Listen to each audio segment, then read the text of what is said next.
after 2 fires in Milton Keynes yesterday and 23 throughout Buckinghamshire and Milton Keynes so far this month. A block of flats had to be evacuated in central Milton Keynes yesterday lunchtime and 2 women needed hospital treatment. Later, firefighters rescued a dog from a flat fire in Browns Wood.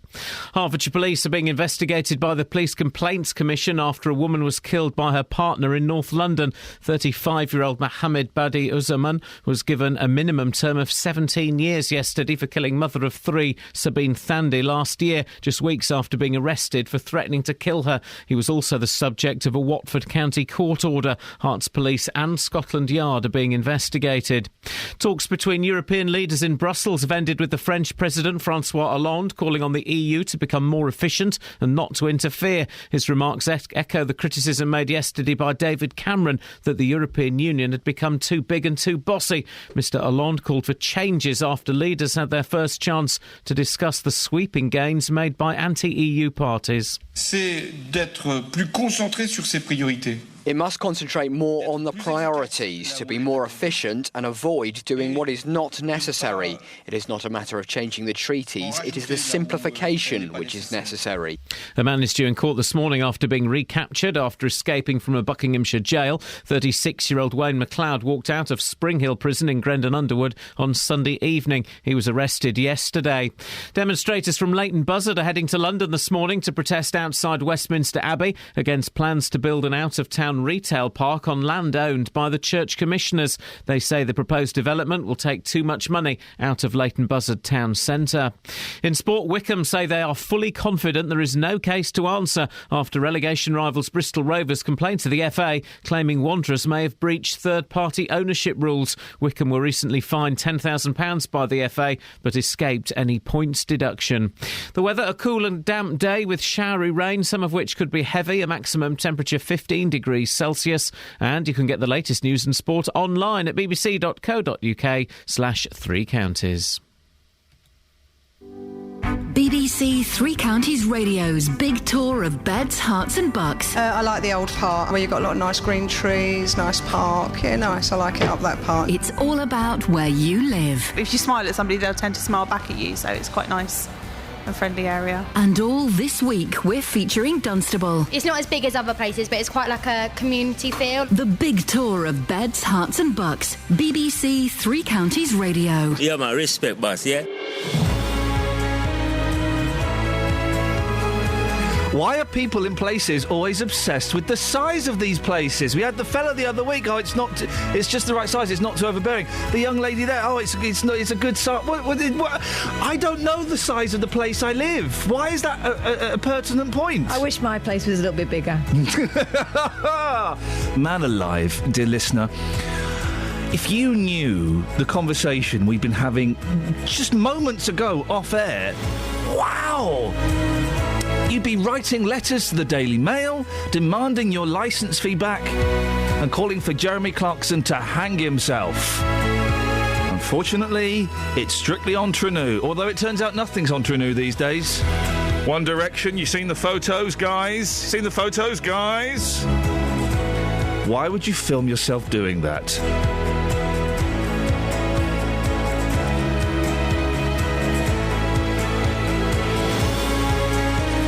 Just miming out for Catherine.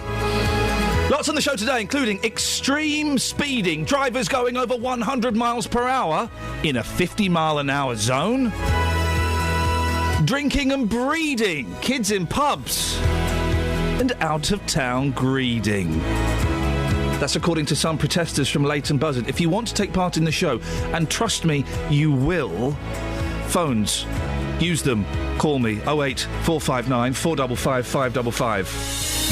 Across beds, hearts and bucks. This is BBC Three Counties Radio. Yeah, we're feeling it today.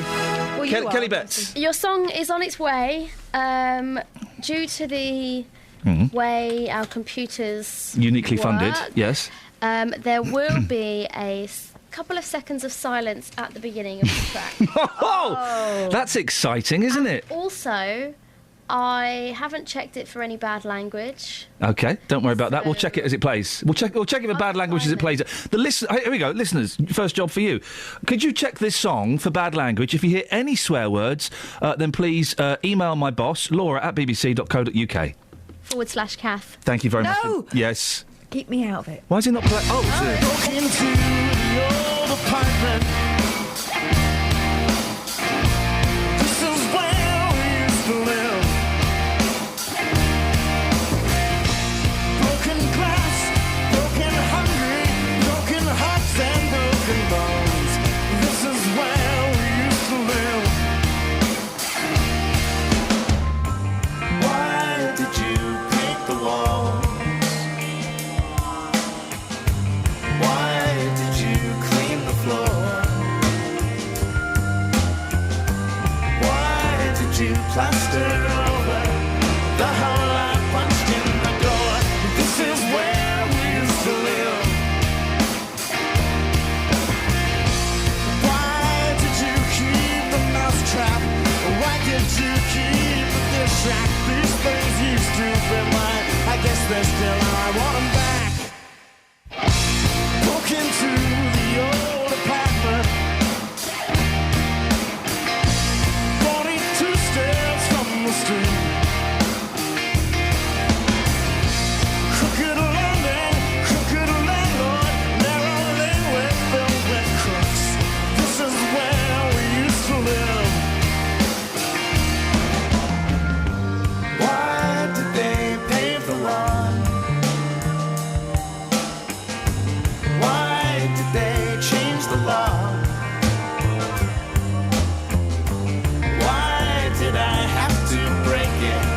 I only came here to talk, but this is where we used to live. How is the neighbor downstairs? How is her jumper this year? I turned up your TV and stomped on the floor just for fun. I know we don't live here anymore. We bought an old house on Sundown Moor. She loves me and her body keeps me warm. I am happy here. This is where we used to live. Broke into the old apartment. Door was falling out of the wall. Only memories, fading memories, blending into dull tableau. I want them back. I want them back. This is where we used to live. I want them back. This is where we used to live. It's sloppy. I would say that was a live in session, but still. We announce officially it's National Bare Naked Ladies Day in my car. In my car. In my car. Many, many, many. 08459 455 555. Coming up, I'll tell you about perhaps the worst, or indeed maybe the best bit of service I've ever had this morning, and why I bought a young man I'd only just met 2 bottles of beer at 5:30 a.m. It's true. It's a true story, guys. It's a true story. I'm generous like that. But first of all, speeding. There's speeding, and then there's, well, speeding. Actually, there's just speeding.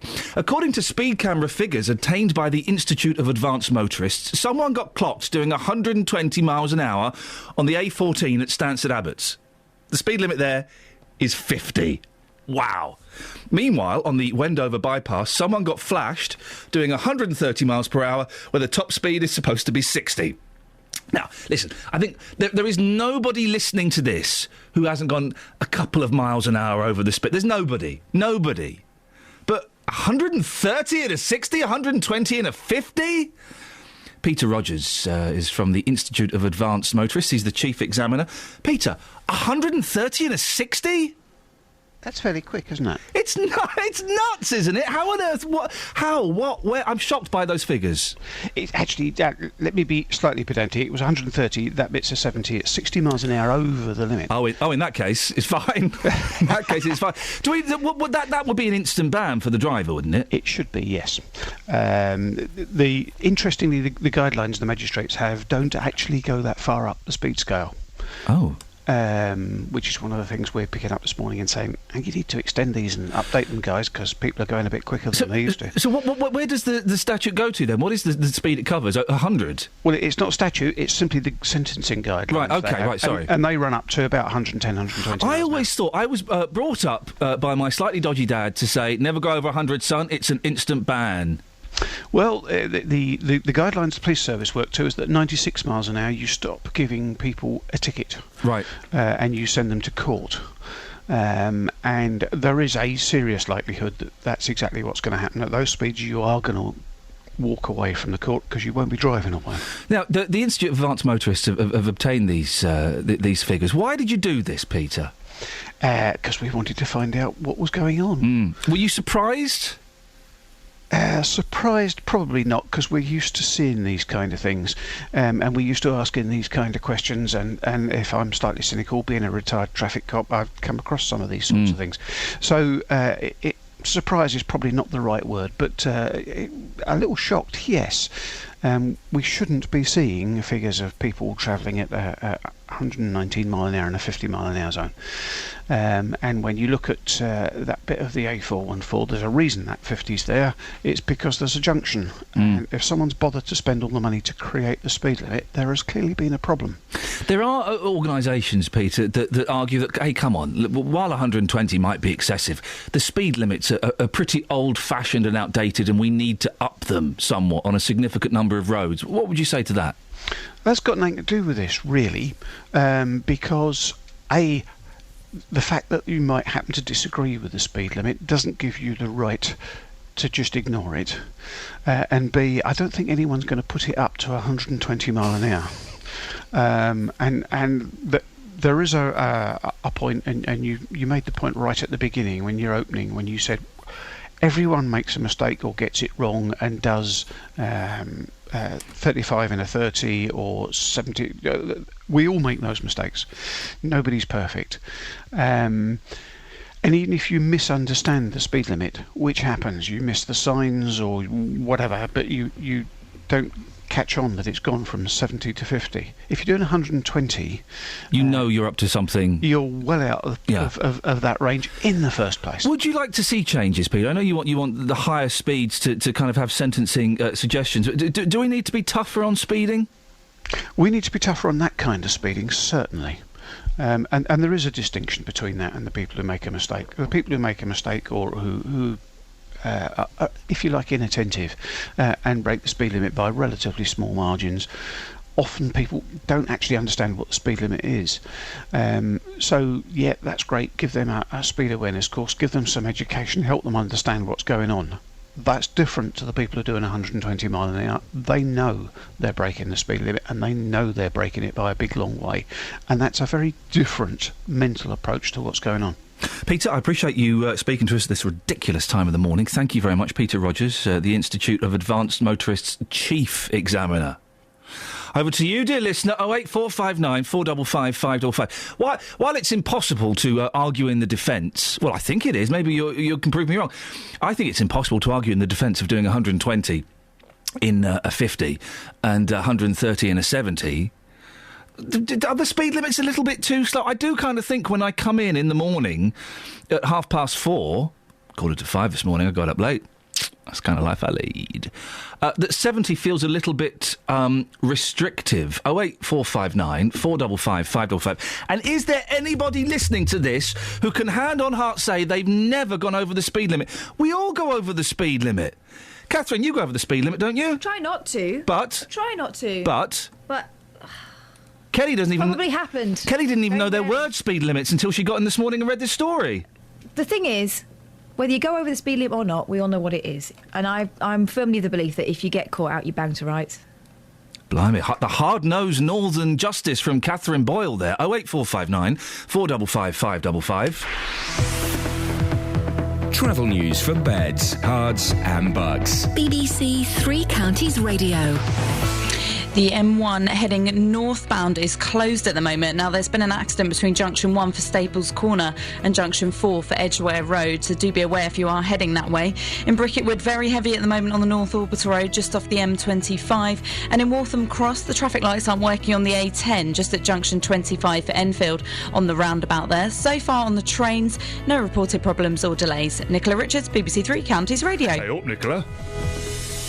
6:16. It's Wednesday, the 28th of May. I'm Iain Lee. These are your headlines on BBC Three Counties Radio. Campaigners are calling for extreme speeding to be as socially unacceptable as drink driving. Two stretches of A Road in Hertfordshire and Buckinghamshire saw the highest speeds recorded by police in the last year, according to figures released this morning.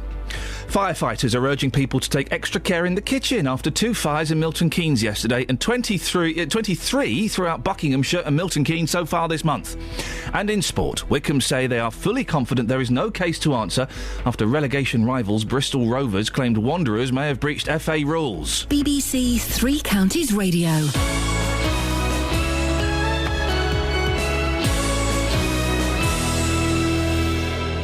Yeah, my respect, boss, yeah? Every weekday from 12. Nick Coffer brings you... Why did Wet Wet Wet break up? You know, it surprised me that it lasted so long, but I think there's always going to be something that trips you up. Great guests. A Milton Keynes charity is celebrating its 5th anniversary after changing many young people's lives. Great music. This is the Drifters kissing in the back row of the movies. Hello to Adam, who has messaged me, so I'm playing some great tunes today. Great conversations. I'm in the library in Houghton Regis as part of our big tour. A lot of Houghton Regis was mainly 18th, 19th century. There was a big fire in the 1600s which burnt the village out. Nick Coffer, weekdays from 12 on BBC Three Counties Radio. I preferred him when he was talking about murder.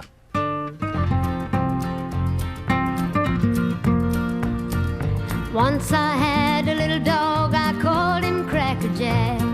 He had a spot around one eye that looked just like a patch.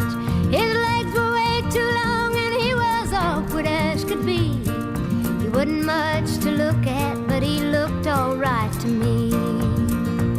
I found him by the riverbank just wandering about. He was cold and hungry and his ribs were sticking out. I snapped my fingers, whistled when he came, I picked him up. I was just a kid and Cracker Jack was just a pup. I took him home and fed him till he couldn't eat no more. I took him to my room and put a blanket on the floor. After that, beside my bed is where he'd always sleep. Each night in my prayers I'd pray the Lord his soul to keep. Cracker Jack, the best friend that I ever had was Cracker Jack. But he was more than that, a playmate, a companion. He was love and understanding. That was Cracker Jack. The best friend that I ever had was Cracker Jack. But he was more than that. Everything a kid could want I had in Cracker Jack. Cracker Jack would run to meet me after school each day. He'd jump and wag his tail and look at me as if to say, I love you and I missed you and I'm glad you're home again. I knew just how he felt, 'cause me and Cracker Jack was friends. Through the woods and fields we would often roam about. When we got in trouble we would help each other out. I could run almost as fast as Cracker Jack could run. We had a lot in common and we had a lot of fun. He was always with me when I was growing up. We shared each other's good times and we shared each other's love. He only lives in memories now, but often I think back to the days of childhood, the days of Cracker Jack. Cracker Jack! Cracker Jack! The best friend that I ever had was Cracker Jack. But he was more than that, a playmate, a companion. He was love and understanding. That was Cracker Jack. Let's compile a list of the top 10 songs about dogs. We've got Crackerjack. Dead or alive. There's Old Shep by Elvis. Crackerjack! I got beaten up in the audience of Crackerjack once. It's true. To go to see Crackerjack. I got beaten up in the audience of Crackerjack. Beaten up in the audience. It wasn't like being at Reading Festival or something, or the another festival. It wasn't like being at Altmont in 1969. I got beaten up in the audience of Crackerjack, and I cried a tear. By another child? Yeah, a child behind me kept punching my ear. Punching my ear. And what was great is I was in the front row, and two seats, one seat there, then there's another seat. Keith Harris and... Sorry, what's going on that's... what are you laughing at? Sorry, the telly caught my eye. Well, what's going on? I'm telling you about how I was sat one seat away from Keith Harris and Cuddles the Monkey. And you're right, that is more interesting than that man's hair. There's a man on telly who's got one of those comb over. Goodness sakes. So I was sat one... Steve! Morning. I was sat one seat away from Keith Harris and Cuddles the Monkey. And about 8 years ago, let's make it 10, shall we? I was doing a job and someone said, oh, I think you might like to see this. They'd heard my story. They handed me a VHS video cassette. And do you know what was on that VHS video cassette, Steve? Sorry? Are you listening to me? Yeah, I am. Yeah, you do go on a bit, though. The footage of me sat one seat away from Keith Harris and Cuddles the Monkey. And do you know where that VHS video cassette is now? In the dustbin. Yeah, I've got no idea where it is. I lost it. I completely and utterly lost it, and I'm furious. My first ever television appearance, and it has been lost, Steve. It's been lost. So if anybody's... Shut up. If anybody's got footage of me as an 8-year-old sat one seat away from Keith Harris and Cuddles the Monkey on Crackerjack, could you please send it in to Iain Lee, BBC The World. Thanks very much indeed. Steve, what would you like to talk about, mate? No, about the speeding issue and all that. They should make the driving test harder now. Sorry? They should make the driving test a lot harder so people realise and understand the speed that they're doing. Because cars are so modern, you put your foot, you don't realise you're going the speed. Brakes are better now, aren't they? Well, brakes are better, yeah. so there is that argument that cars are so much safer and brakes are so much better that you can stop more. Well, yeah, but obviously it's down to the driving test. You've got to make that harder, make people understand that it's a weapon, isn't it, in your hands at the end of the day. Another thing, if people do speed excessively, suspend their licence for 2 days. And then have to get a taxi or walk to work or wherever they go. For 2 days? Yeah, suspend it. For 2 days? That's not going to do anything. I'd just take the 2 days off work or get a bus. Or I'd keep on the floor here. Yeah, but it's going to be an inconvenience because when you use the driving... 2 days, Steve, 2 days isn't an inconvenience. Well, it is for a lot of people. It would be for me. Well, do you know what? What if you get caught doing 120 miles an hour in a 60 mile an hour zone, Steve? What do you reckon? Chop off their hands? Bit the old Sharia? I'm not sure. Maybe show them a car having an accident at that speed, and while they're standing right next to it, then they might realise. Steve, thanks very much indeed. I almost agree with some of what he was saying. But surely by making him stand next to an accident, you're making someone else suffer for their sin. Murderers and paedophiles. You'd have a paedophile driving the car that's forced to crash at 120 miles per hour. Let's be honest, we're not going to miss them, are we? And it would also teach a young driver the lessons of speeding and sexual impropriety. I think you've been talking to Steve a bit too much. The last 3 calls... You've been agreeing with him. I agree with him. Let's make the driving test harder. Definitely. It's too easy. I've got my licence. I'm fine. But they should make it harder. I've said this before. Maybe I've not said that, but I'm saying it now. Let's talk about the difference in your driving test to mine. Well, I didn't have a written. Mine was I had to do an oral in the car. Yeah. To get my licence, the fella said, right now it's the oral, and I had to do oral in the car to pass. See, that's only. Are you guys all right? Are you having a nice time over there? Are you? That's just a small section. It wasn't that small. Of the test. Well, for ages. In comparison to what you have to do now.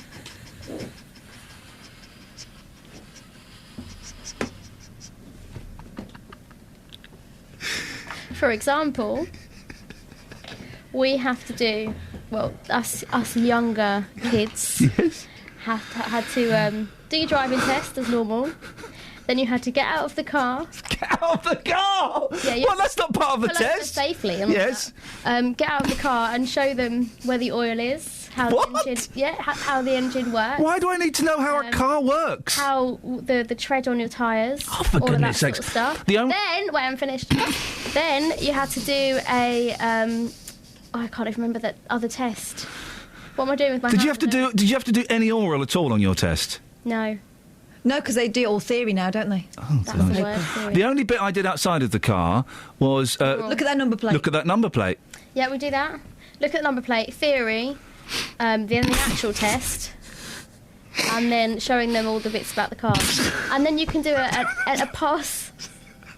Then you can do an extra on that where you drive on the motorway. Okay. So there can be 5 bits to the test nowadays. It's not just oral. Now, normally when we're talking about nothing, it's because you're setting up a guest for the next part of the show. Are we doing that?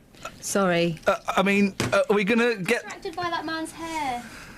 It's a windy day out, so if you are sporting a comb over today, you might want to put some extra lacquer on it.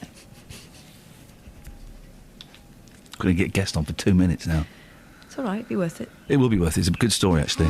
It's a good story. Let's get the guest on. His name's Iain as well.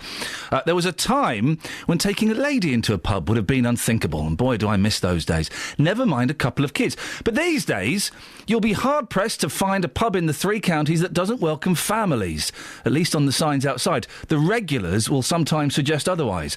The Golden Line in London Colneys had a bit of a checkered past. Some of its punters were a little bit druggy and a little bit punchy. But now its new landlords are looking to turn things around to create a family-friendly pub.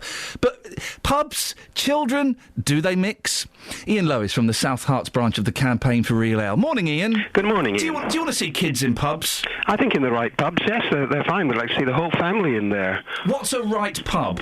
Well, I mean, ultimately, it's the local authority who decides they can impose restrictions on the presence of children in pubs, so that they could say that no children under the age of 16, even accompanied by adults, are allowed in. But if they're happy, and one of the 4 basically conditions that local authorities have to look at when they're looking at granting licences to pubs is the protection of children from harm. So they think that the premises are suitable for children under the age of 16, accompanied by adults. They can let them in. There may be some restrictions, perhaps say they should be out by 6 o'clock in the evening. Oh, yeah. And it may be that if it's a company-owned pub, it's a managed pub owned by one of the big chains, they may have their own sort of rules as well. And it may be that they say, OK, the children accompanied by adults may just be restricted to, say, the dining sort of area of a pub if they got that. It is, as a parent, I have occasion, even when the boy was a baby, actually, I've kind of wandered into pubs and sorry, no children. He's a baby. No children allowed. So it can be quite inconvenient for parents, can't it? It was. I mean, this is prior to the 2003 Licensing Act. The government tried to solve this problem by saying that no children, there's a blanket ban on all children under the age of 14 being on licensed premises unless the pub had a children's licence.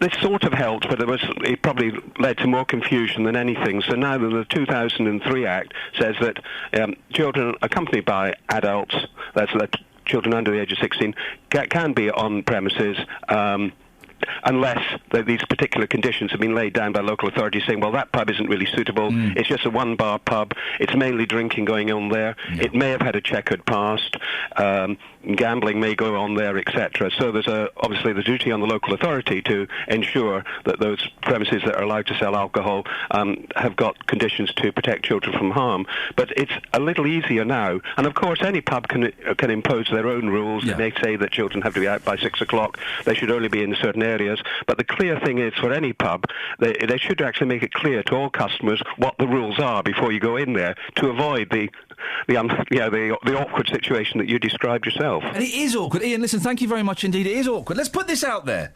Do you want to see kids in pubs?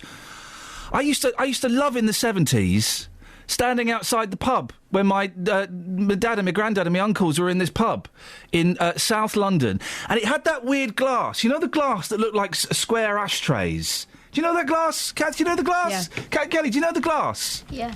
Looks like square ashtrays. Ashtrays. And you can't see through it. Real air of mystery. And as the door would swing open and close shut, you just hear a little bit of 70s sexist, racist banter. Yeah. A bit of manly as well. Very manly. Do you want to see kids in pubs? 08459 455 555. I think it's disgusting to allow children in pubs, but then part of me thinks it's quite a good idea. Travel news for beds, cards and bugs. BBC Three Counties Radio. The M1 heading northbound's closed at the moment, and there's a serious accident between Junction 1 at Staples Corner and Junction 4 for Edgware Way. At the moment, some recovery work is taking place. In Bricketwood, heavy moving on the North Orbital Road, just off the M25. And in Waltham Cross on the A10, the traffic lights aren't working at the moment, just at Junction 25 for Enfield on the roundabout there. The M25 itself, so far moving well. We're not getting any reported problems or delays. And on the trains, everything's running well. No reported problems. That's the latest. Nicola Richards, BBC Three Counties Radio. Across beds, hearts and bugs. This is BBC Three Counties Radio.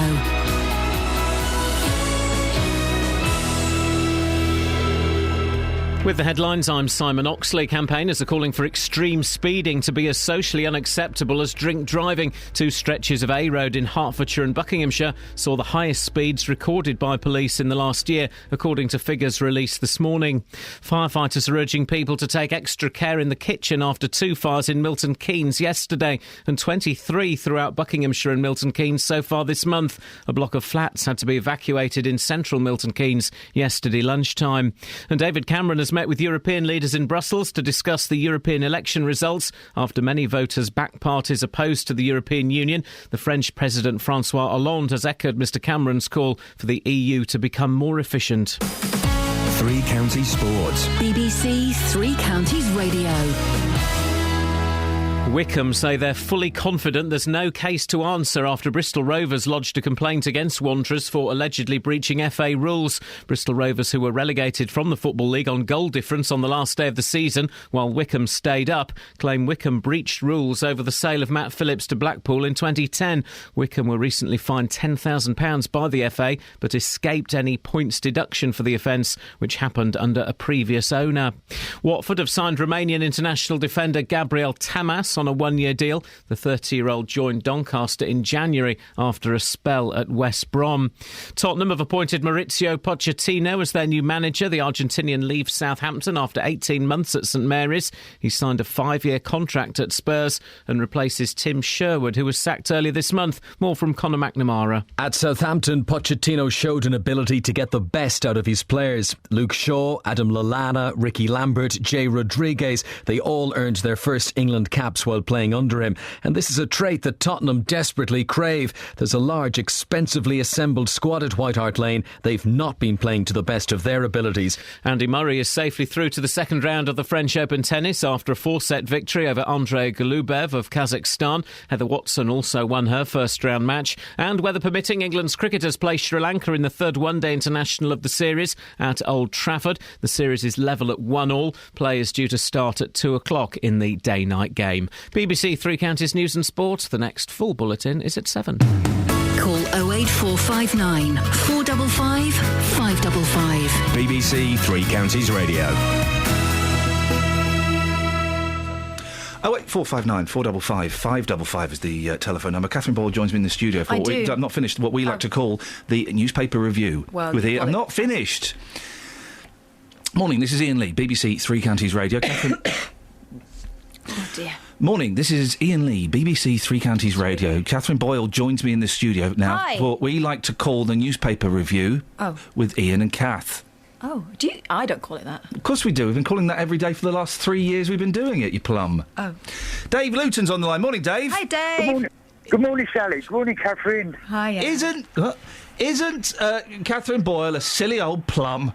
No, she's very nice, like Kelly. For goodness. Okay, pal. All right, boss. Okay, pal. All right, boss. Right. Do you want to see kids in pubs? Pardon? Do you want to see kids in pubs? No, keep them out of them. Why? Well, they're a smelly old place, aren't they? What, kids? Pubs? No, pubs. What? Well, no, some pubs are really clean and nice now, particularly the ones that used to be churches.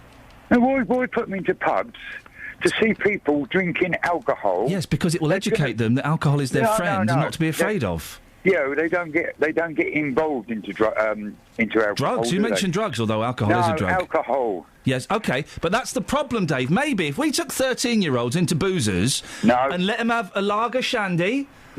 or a port and lemon, that might desensitise the effects of alcohol on them later, might get rid of the binge drinking culture. It's what they probably do in France. No, because that would give them liver disease. 12-year-olds have a glass of red wine with their breakfast in France. Well, that would give them liver disease and that would kill them young. Well, anyway, Dave, what have you called in about? These speeding. These what? Feelings? Speeding. Speedings? Yeah, I've never sped in my car from the beginning or a lorry all my life. I've never sped in my car from a beginning or a lorry all my life. What does that even mean? Listen, Sally, look. What? Sally. Kath, you deal with him, because he just said to me, you may not have heard this, I've never sped in my car from the beginning in a lorry. Yeah. What the heck? That's great, Dave. So why would anyone speed? If you've managed to live quite well without speeding in your car or a lorry, then why would anyone speed in a car or a lorry? I don't know. I've got no idea. It must have been their brains in a sense, but I've never gone over the speed limit then to Mr. Lee. I've never gone over the speed limit from the day I started in my car and even in the lorry. I've got 12 Safe Driving Awards for lorry driving, HGV1. Right. And Kelly is right regarding when you get into that car or out that car, you should always check your water, oil, brake fluid and windscreen washers every morning. But that'll take ages, Dave. It doesn't matter. It's your safety and others, isn't it? I can't do it at 4:30 in the morning, Dave. I will wake my wife.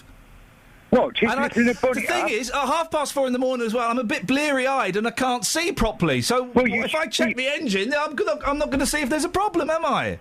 Well, you don't let the DVLA hear you saying that because they'll say, well, he's not safe for driving. No, I am safe to drive. I know the route. Dave, you know about. Let's just bring it back to something sensible. You know when you don't go on the speed limit, do you go way under? I always keep to my 50s and 60s on the roads that say I can do it. You never go 70. No. So he's even more of a danger. But if he says I can do 70, I'll go up to 70, but I won't go over that speed limit. You just said to Catherine you didn't go up to 70. Allowed to arrest my case! Dave Luton is a liar! Excuse me? He's not. He's a very good boy.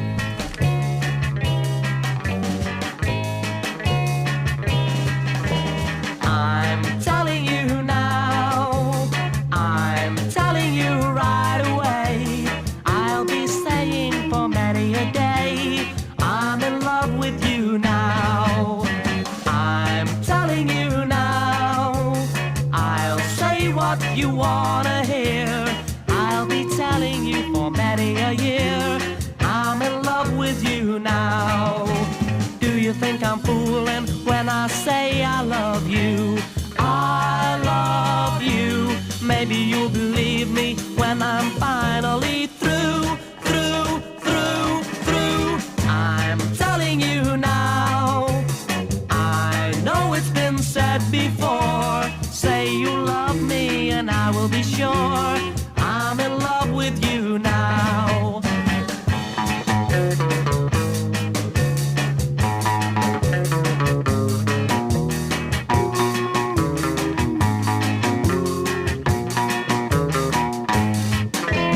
I'm telling you now, I'm telling you right away, I'll be saying for many a day, I'm in love with you now. Do you think I'm fooling when I say I love you? I love you. Maybe you'll believe me when I'm finally through. I'm telling you now. I know it's been said before. Say you love me and I will be sure I'm in love. Kelly Betts thinks this is better than Queen. I said Queen was coming up. I'm not a fan of Queen. I said find something better. I don't think this is better than Queen. I was thinking of our audience and what they would prefer to hear at this time of the morning. Isn't that nice? Isn't she lovely? We really could learn a lot from Kelly Betts. She's like a modern-day Jesus. In as much as she's caring, considerate, thoughtful and short. And long hair. Yeah, exactly. What have we got in the papers, Kath? A number of things. George Osborne's cat went missing, and now it's been found. Someone from One Direction got caught smoking a doobie. Well, we don't know it's a doobie. Yes, they said it was one. Who said it was one? The people from One Direction. OK, it's certainly a long cigarette. It does look like it possesses magical powers. He was certainly pretending it was a doobie if it wasn't a doobie. Why would you film yourself... If you're in one of the most successful pop groups in the world, why would you film yourself smoking a doobie? Recklessness. But then again, let's have this conversation. Some of the best music in the world has come from drugs. From doobies. From doobies and harder drugs. Revolver and Sgt. Pepper's, anybody? Cream. Don't like Jimi Hendrix, but he took loads of drugs. Jazz music is all fueled by doobies and heroin. Fleetwood Mac. Fleetwood Mac. Rumours.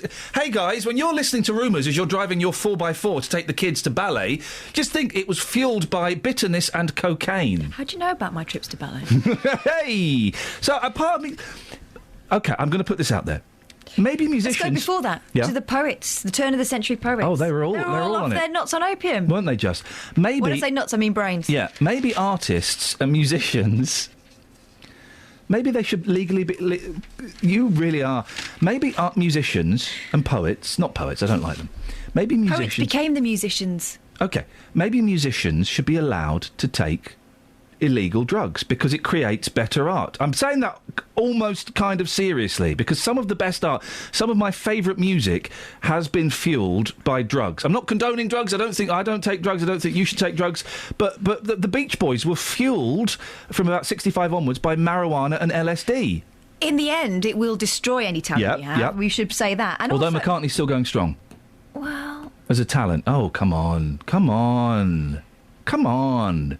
I think musicians should be allowed to take drugs. Discuss 08459 455 555. I also think that some of the most interesting people have lived lives and made massive mistakes, and sometimes. But I've got to say this because my bosses will be going, "What? Get on the front." I'm not saying you should. I don't think you should take drugs. I don't condone drugs. Hey kids, don't take drugs. They're bad for you. You will end up as a gibbering wreck.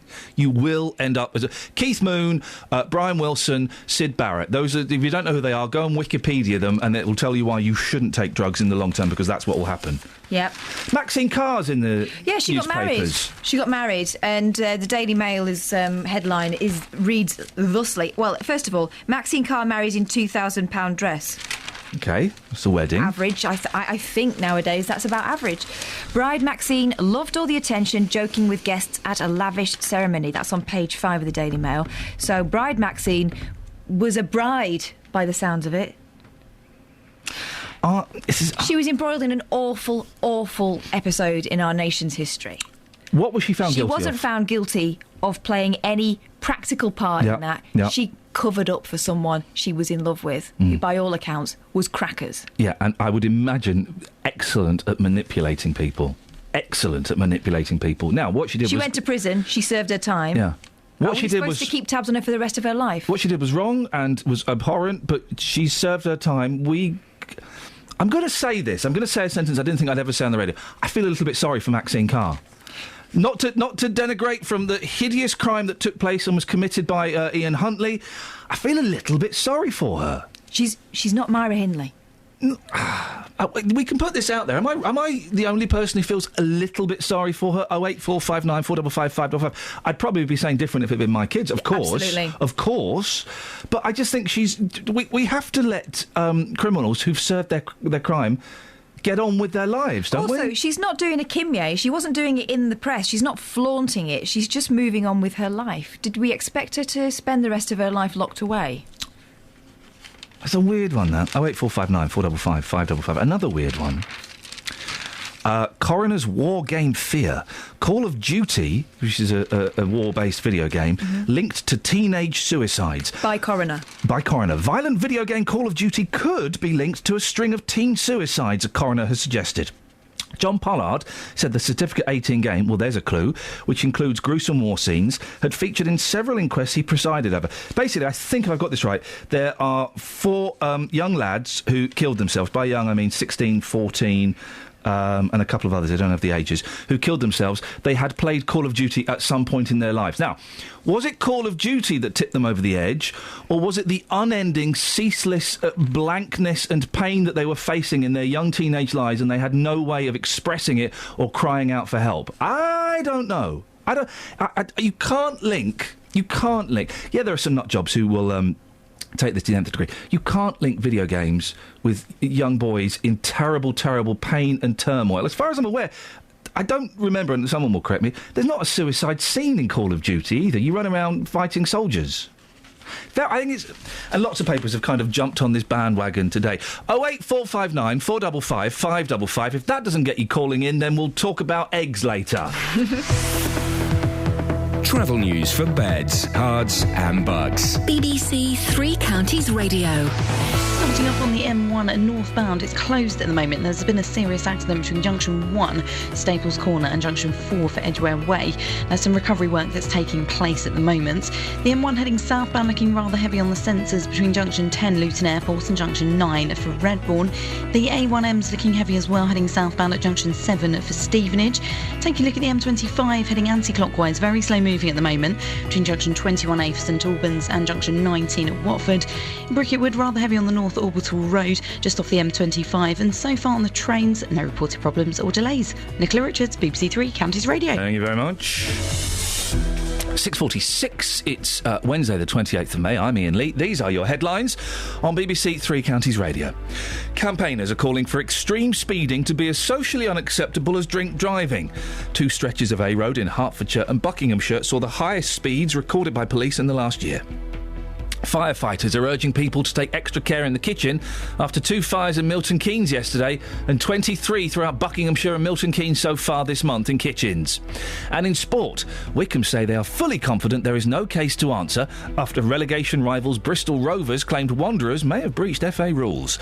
08459 455 555. Let's get some proper weather now with Georgina Burnett. Beds, Hearts and Bucks weather. BBC Three Counties Radio.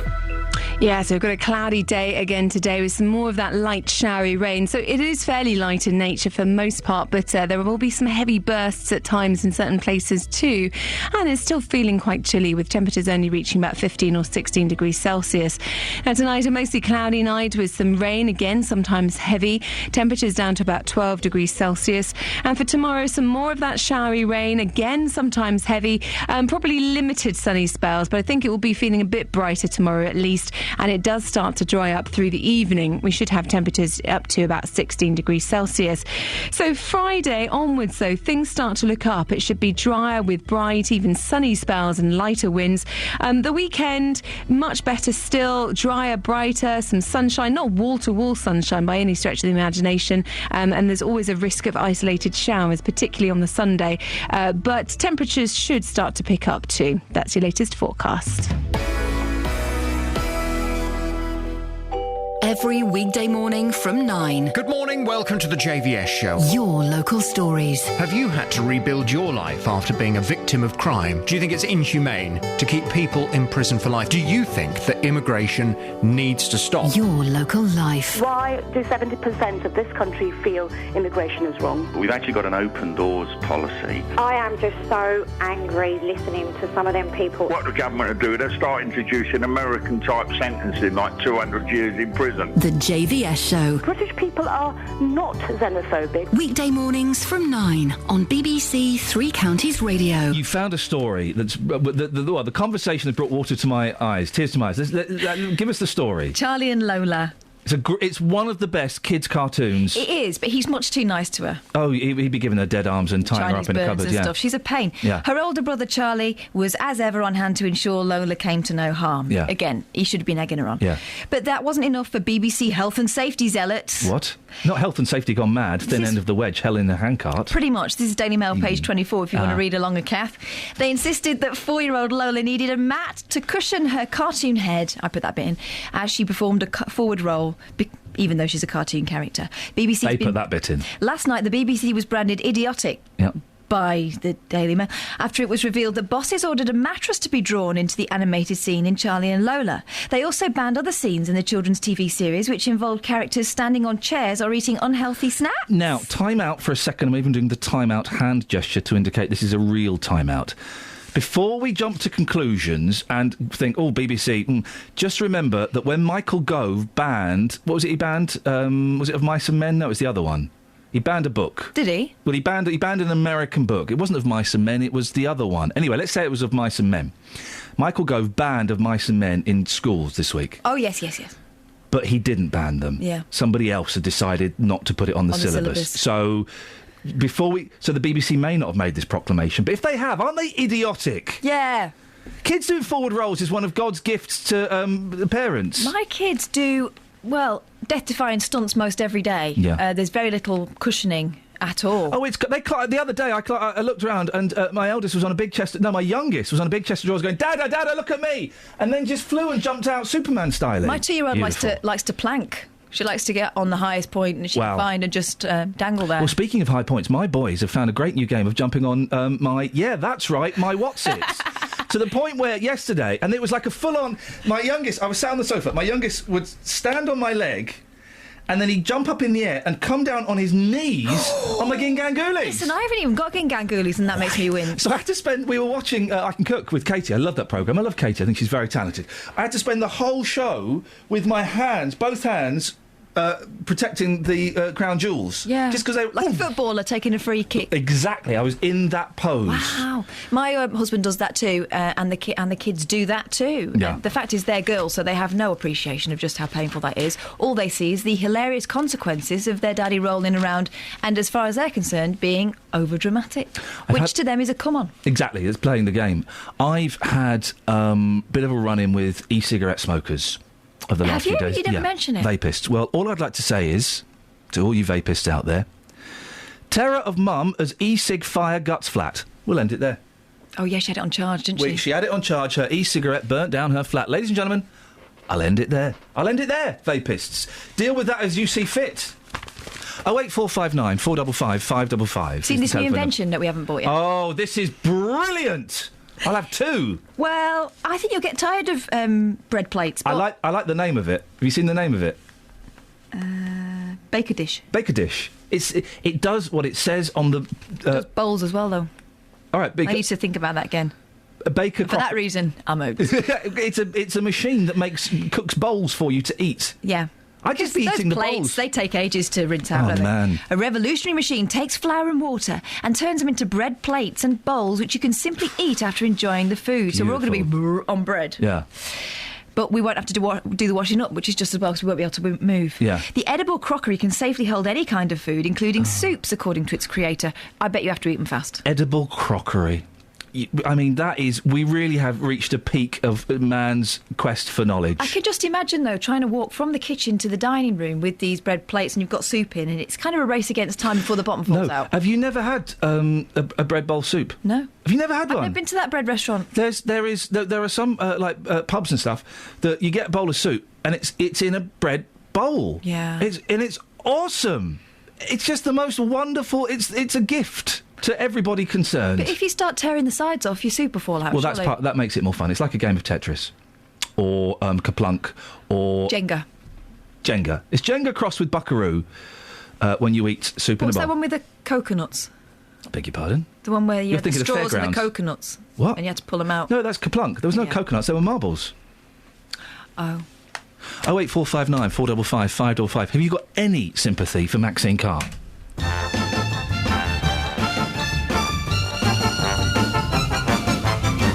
Each time we have a quarrel, it almost breaks my heart, 'cause I am so afraid that we will have to part. Each night I ask the stars up above, why must I be a teenager in love?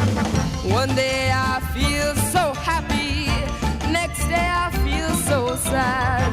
I guess I'll learn to take the good with the bad. Each night I ask the stars up above, why must I be a teenager in love? I cried a tear for nobody but you. I'll be a lonely one if you should say we're through. But if you wanna make me cry, that won't be so hard to do. And if you should say goodbye, I'll still go on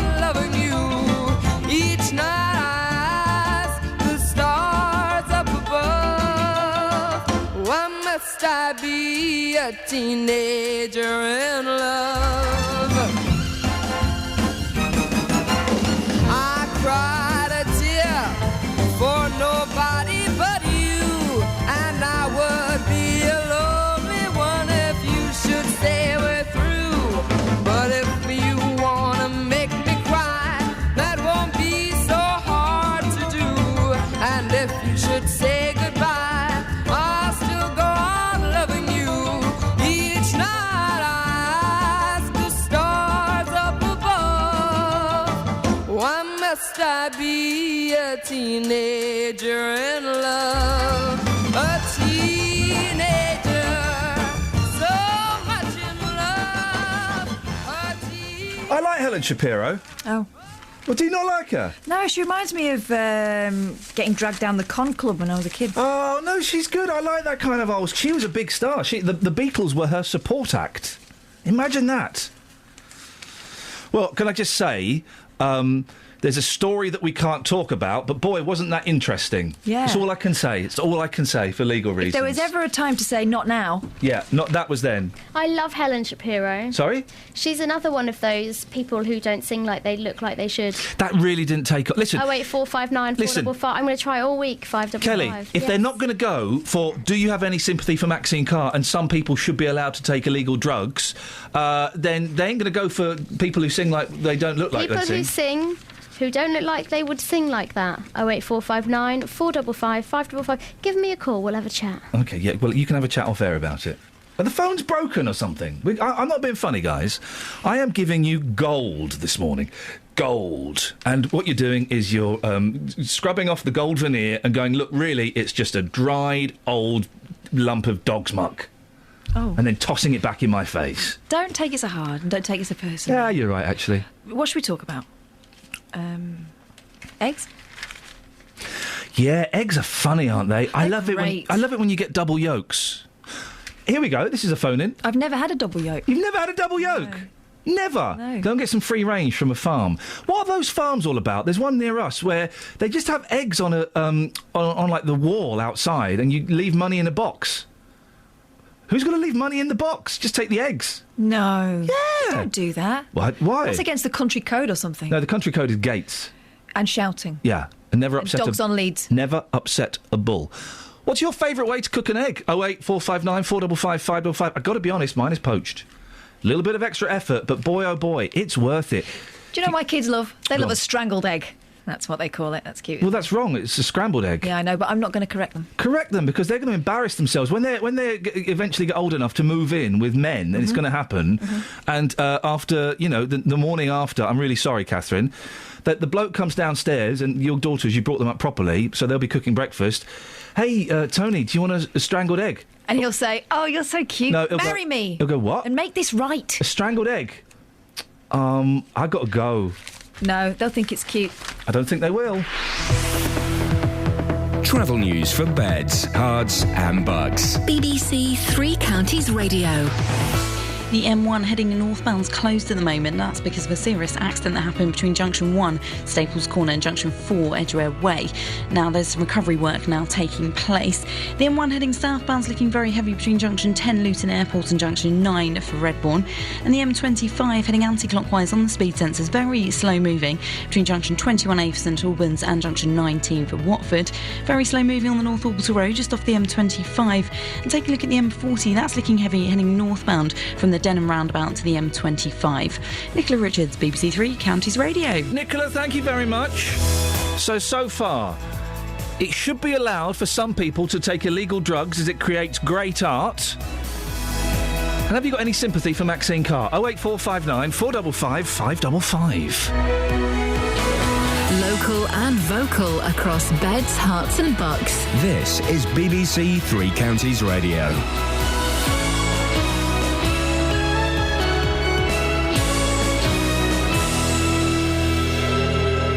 It's 7 o'clock. I'm Simon Oxley. The headlines: record speeds on Herts and Bucks A roads, warning after kitchen fires in Milton Keynes, and Wickham face protest from relegation rivals. BBC Three Counties Radio. Campaigners are calling for extreme speeding to be as socially unacceptable as drink driving. Two stretches of A road in Hertfordshire and Buckinghamshire saw the highest speeds recorded by police in the last year, according to figures released this morning. More from Tony Fisher. The figures have been revealed by Freedom of Information request to 39 police authorities and show the highest speed recorded on a 50-mile-an-hour road was on the A414 at Stansted Abbots, where a motorist clocked 119 miles per hour.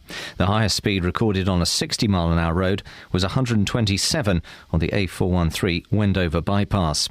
The highest speed recorded anywhere was 149 miles an hour on the M25 in Kent. Firefighters are urging people to take extra care in the kitchen after two fires in Milton Keynes yesterday and 23 throughout Buckinghamshire and Milton Keynes so far this month. A block of flats had to be evacuated in central Milton Keynes yesterday lunchtime. Two women needed hospital treatment. Later, firefighters rescued a dog from a flat fire in Browns Wood.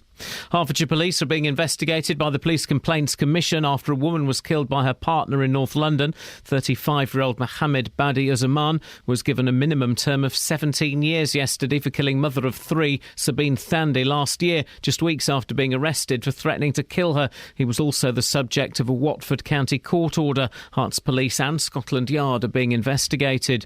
David Cameron has met with European leaders in Brussels to discuss the European election results after many voters backed parties opposed to the European Union. The French President Francois Hollande echoed Mr Cameron's call for the EU to become more efficient. The former Foreign Secretary Malcolm Rifkind believes the rest of Europe is coming round to the Prime Minister's way of thinking. If France now believes there has to be less involvement, less interference by the European Union in matters that aren't crucial that they be done uniformly throughout Europe, that's a huge ally for the United Kingdom.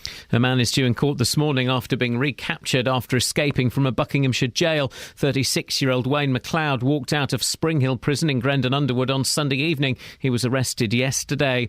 Demonstrators from Leighton Buzzard are heading to London this morning to protest outside Westminster Abbey against plans to build an out-of-town retail park on land owned by the church commissioners. They say the proposed development will take too much money out of Leighton Buzzard town centre. In sport, Wickham say they're fully confident there is no case to answer after relegation rivals Bristol Rovers claimed Wanderers may have breached FA rules. Wickham were recently fined £10,000 by the FA but escaped any points deduction. The weather, a cool and damp day with showery rain, some of which could be heavy, a maximum temperature 15 degrees Celsius, and you can get the latest news and sport online at bbc.co.uk/3 counties.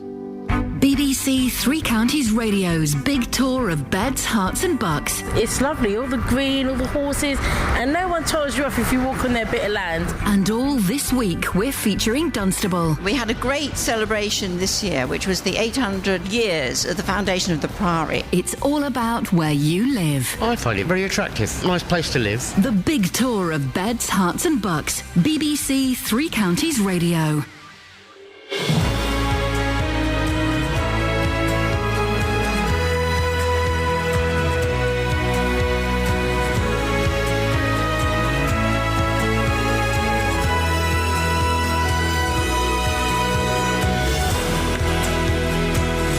This is Iain Lee, BBC Three Counties Radio. It's really horrible and miserable out there. Really horrible. I had to put on my winter coat this morning. A winter coat. Flipping heck. Hey, I've still not told you about the bad service. Well, I don't even know if it was bad. It was honest service. It was honest service this morning. Too much info. It was a lot of information. And also what caused me to buy a very special young man a couple of bottles of very special beer, 5:30 in the morning. Yeah, that happened. I'm just that kind of guy. Lots to talk about, including extreme speeding, drinking and breeding, and out-of-town greeding. Here we go, ladies and gentlemen. I'm a poet and I never realised. 08459 455 555. Across beds, hearts and bucks. This is BBC Three Counties Radio. Now, listen, guys. We've all sped in our cars, haven't we? We've all gone a little bit over the limits. Now, when I say all of us, of course, I don't mean me, because I work for the BBC, so I would never do such a thing. But you have, haven't you? But I think even you reckless losers out there would agree that 100 miles an hour is a little bit excessive. How about 120? Gosh, according to the Institute of Advanced Motorists, that's what someone got caught doing on the A414 at Stansted Abbots. The speed limit is 50. And if you think that's bad, they also found someone who clocked in at got clocked at hang on, 130, not 30, 130 guys on the Wendover bypass. The top speed there should be 70. Joined now by Adam Rayner, motoring journalist. Morning, Adam. Good morning, Ian. You've gone over the limit, haven't you? In my youth, on totting up, only ever for speeding, never anything reckless or dangerous. I did actually serve 3 separate bans. Whoa, hang on, 3 bans? Yes, they only take your licence away for a short while if you're very, very sorry and you haven't sped too awfully. But if you keep on doing it, if you're a recidivist, yes, they will take your licence away after you offend a few times. What do you think about those people who speed to excess? 120 in a 50-mile-an-hour zone? Well, these are people who are... well, quite clearly utterly in the scofflaw zone, maybe a bit suicidal, and maybe trying to find out what the absolute ultimate design speed limit is of the vehicle and the road. The trouble is, roads have got 2 different limits: the one the law gives us, and then the one that is physically possible. And sometimes the physically possible really is very, very different. On occasions, it's a place where it can be great for raising revenue. A lovely dual carriageway that's only got a 30-mile-an-hour limit on it. It's just at the bottom of the A5, where it crosses the North Circular in London, there's a flyover that's good for proper speeds, and yet has got a 30-mile-an-hour limit. But those sorts of rates of progress, those are they're verging on the sort of psychopathic, aren't they, really? Do we need tougher penalties for people that do... I mean, 120 is a stupid speed to be doing. Do we need tougher penalties for those people? Well, actually, the one thing I will throw in is that speed is not the absolute, it's relative speed, which is why doing 120 on a road which is just nowhere near even remotely is absurd. There are places where, in particular, of course, on motorways, and in particular on the continent, where if you've got the room, it's absolutely permissible. And at the crack of dawn, I mean, I've been overtaken at astonishing rates of progress, even when I've been going quite quick on dead bits of roads. But really, truly, it's, going over the limit a bit, having a bit of a machine to remind you and tell you less of it is one thing. But those were people who really were shouting, "You won't take me alive, copper," while they were doing it, I think. That's a lovely image. Have you got one of those machines? Because I've been in cabs, not black cabs, but mini cabs, where they've got a little ping ping, and that means there's a speed camera coming up and they need to slow down. Are they legal, those things? I'm afraid I'm one of the UK's leading experts in what I would describe as electronic countermeasures. Oh dear, oh gosh. And they vary from completely legal, and you're entirely entitled, right the way through to perverting the course of justice. Oh, really? And that is way beyond any motoring offence. It's the same as jury nobbling. There was a chap in the news with an Aston Martin recently, absolutely claimed he'd had no idea that £460 worth of invoice had been applied to his car, and a magical device that was pretty much like filing the flipping fingerprints off your fingers, and if you're a burglar for the police, there are devices which will interfere with the detection equipment, various brands. Oh. But they make you stand out like a candle in a cave, and really, truly, that's really not a very wise piece of kit. There are ones that show you where every single speed trap is and adjust themselves as well via their very own telephone circuit. They're very clever. They're fully legal. What about those people who they stick to the speed limit? In fact, they don't even stick to the speed limit. They're like 10, 15, 20 miles per hour slower than the speed limit. They're equally as dangerous, aren't they? I only really get issues with them when they turn into clods. The centre lane owner driver who's going too slowly in the middle, and thank God they are now, you're able to penalise them, but... It doesn't seem to be work. Yeah, because if you're in the middle lane on the motorway, you can get done for it, because that came in, I think, earlier this year or last year. But it doesn't seem to stop people. No, there is this enormous change I've found in motoring. I'm convinced it's not just that I'm getting older and there is a larger sense of entitlement amongst motorists, it seems, generally. The whole sort of it's everybody else but not me thing, you know. Do we need to increase the speed limit on motorways? There is a huge case for falling in line with Europe, although there are people who suggest that if we put the limit at 130 kilometres per hour, which is just 81, people would think that 100 miles an hour is the normal acceptable instead of a little bit less, you know. Adam, always good to talk to you. You're on form today, my friend. Go and do as many phone interviews as you can, because you're gold. Adam Rayner, motoring journalist, and, yeah, I'm going to say it, friend of the show. He's officially entered our friendhood. I think anyone who gets up with this hour to talk to us is... I've got to say, though, I was ever so slightly distracted during part of that interview. 08459 455 555. Your thoughts on that. Have you got one of those devices that goes ping, ping, ping when you're coming up to a speed camera? I was ever so slightly distracted by my producer, Catherine Boyle, who had some breaking news, Catherine. What was the breaking news? I was reaching around in my bag for a pen and I found an old chip. So breakfast's on you then, is it? I was tempted to give it a little bit of I can't remember the last time we had chips, so... Yesterday, I was in the car and the kids had been in the day before and the back seat was covered in raisins. Nature's sweets. Aren't they just? Are you sure it was raisins? Well, this is the thing. And I'm driving along and I'm really hungry. And so I just reached back and I grabbed a handful of raisins from the back seat. What? Firstly, if you're really hungry, what are raisins going to do? They're gonna just take the edge off. Take the edge off it. I'm not sure raisins can go off. Raisins don't go off. What did go off to start with, aren't they? Yeah, what did go off was the long black hair. It was a head hair. It was a head hair that wound up in my mouth, and I had to pull it out. I was pulling it, and it just kept coming out and out and out, and it was really unpleasant. Really, really unpleasant. So anyway, I went to the shop this morning to buy some coffee. And there's a little shop around the corner, and use it regularly. And Why doesn't anyone buy tea bags? Because tea is for squares. So I went round to the shop, and they know me in there. I go in there, have a little josh with them. I don't drink coffee.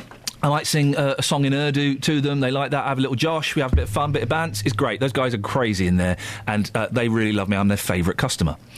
But we got there, and there was like a little queue of two other people. I don't know if you can call that. It was a gathering. And the door was shut, and there was a fella behind the door, and this bloke's going, "Hey, let me in there!" He said, "I can't let you in." And I'm doing a comedy. "Oh, please!" Put my hands together. "Please, I need to get a coffee." He said, 5 minutes. I said, "All right, no worries, I can wait." The other fella couldn't wait. He told him to get lost and sauntered off, abusive. Anyway, a young lad joined me, and the young lad said, "Can I come in?" He said, No. The fella that works the till is on the toilet. He didn't even say... He'll be back in a minute. Nope. It was, he's on He's the toilet. on Using the on. He's on the toilet. And we were stood outside the shop. I've never been stood outside a shop waiting for a man to finish his bowel movements. And that is what I was waiting for. Anyway, I got talking to this young lad. I didn't want to. He spoke to me first. I was on my phone pretending... I think I was texting you. He was feeling jolly, though, wasn't he? He was feeling very jolly. It's 5:30 in the morning. 5:30 in the morning. 5:15 in the morning. And he said... he's only a young lad. He said, "You got any suggestions for what I could get up to today?" Now, I've been around the world. That's usually when a man says that to me... Sounds like code. That's gay code. That's a pickup. It wasn't. I said, "Oh, no, I've got no ideas, really. I'm off to work." He said, "It's my birthday today." I said, "Oh, nice one, mate. How old are you?" He said, 22. I said, well, I gave him a list of things that I had done on my 22nd birthday. They're not broadcastable, guys. You went to a museum, had a delicious coffee. No. Read an invigorating book. Oh, that was it. That was what I said. I think Kelly's got it. Anyway, we're in the shop. The guy eventually finishes his poo. We go in the shop. He comes up, he's doing zipping his belt up. I thought, wow. And I said to him, "I know what you've been doing. Your mate grassed you up." It was really fun bants. I mean, and he gave me what was obviously an ironic, really angry stare, because it was just fun bants. Anyway, I buy the cough, put the cough on the old counter, and buy it. The young lad whose birthday is comes up, he's got 2 bottles of beer. "I'll get those as well." The young lad says, "What?" I said, "It's your birthday, son. I'll get those as well." And I paid for his beer. He thanked me. And then I got in my car and drove away. And I felt good about myself. I say 22. He looked about 14. Yeah, I was going to say. No, he was 22. And I bet it was really his birthday. All I can say is you felt for it. Well, why is a young guy going to pretend it's his birthday when it's not his birthday? I told you. 5:30 in the morning to a celebrity. People have birthdays at your birthday is from midnight to midnight. Oh, yeah, I know. I get the whole birthday thing. It's a whole but I don't 22 hours at least of the 24 hours of birthday. I don't think it was true. But why would he lie to me? He didn't. At no point did he say, "Would you buy me some beers?" Didn't need to. It's all in your eyes. This has to lead somewhere and be productive for the show. Yeah. Have you ever pretended it was your birthday? Call me now. 08459 455 555. Thank you very much indeed. He wasn't pretending it was his birthday. He wasn't pretending it was his birthday. He said it's... OK, we can do the cynical, have you ever pretended it was your birthday? We can also do the rather more loving and kind. Have you ever just done something kind for somebody? Dennis's birthday tomorrow. Who cares? Have you ever done something... I'm not buying him a beer. Have you ever just done something kind for somebody, expecting no payback? I bet you never have. I'm always doing it. When? I've lost count of the times I've done it. OK, do it now. I am doing it now. Breakfast all the time. Sorry? Kath would bring us in breakfast all the time. Well, she's I not baked you some cakes the other day. Why don't you bake me a coffee? I make you coffee all the time. Exactly, so you've... Even though I drink tea... Yeah. And there's no tea bags... Yeah. OK. Travel news for beds, cards and bugs. BBC Three Counties Radio. The M1 heading northbound's closed. There's recovery work taking place after a serious accident that happened. That's between Junction 1, Staples Corner and Junction 4 for Edgware Way. Taking a look at the M1 heading southbound, it's looking a bit slow at the moment, heading towards the Newport Pagnell services. There's a wide load that's travelling there, causing a few delays. Queuing on the M25 heading anti-clockwise between Junction 21A for St Albans and Junction 19 for Watford. And in Borehamwood, it's queuing at the moment on the Barnet bypass between Barnet Lane and Mill Hill Circus. Also on the M40, that's looking rather heavy heading northbound from the Denham roundabout to the M25. And on the trains, delays of up to 20 minutes on First Capital Connect between Hertford North and Alexandra Palace. Nicola Richards, BBC Three Counties Radio. Thank you very much. Oh, Nicola? Yeah. Nicola, before you go... Yeah. You do. The way this works is Nicola it does travel for lots of different breakfast shows, and you do it for us, which is great, fantastic. You also do it for the old geezer. What's his name? He used to be on telly years ago. Used to have a decent career. No, not me, Kelly Betts. The old fella, the bald fella, keeps getting sacked. James Whale. Very good-looking man.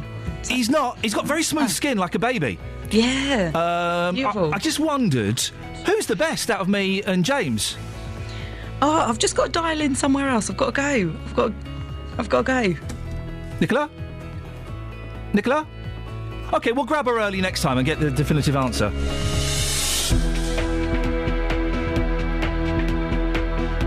It's 7:17. It's Wednesday the 28th of May. I'm Iain Lee. These are your headlines on BBC Three Counties Radio. Gary, call back as quickly as you can, please. Campaigners are calling for extreme speeding to be as socially unacceptable as drink driving. Two stretches of A Road in Hertfordshire and Buckinghamshire saw the highest speeds recorded by police in the last year. Firefighters are urging people to take extra care in the kitchen after two fires in Milton Keynes yesterday and 23 throughout Buckinghamshire and Milton Keynes so far this month. And in sport, Wycombe say they are fully confident there is no case to answer after relegation rivals Bristol Rovers claimed Wanderers may have breached FA rules. BBC Three Counties Radio.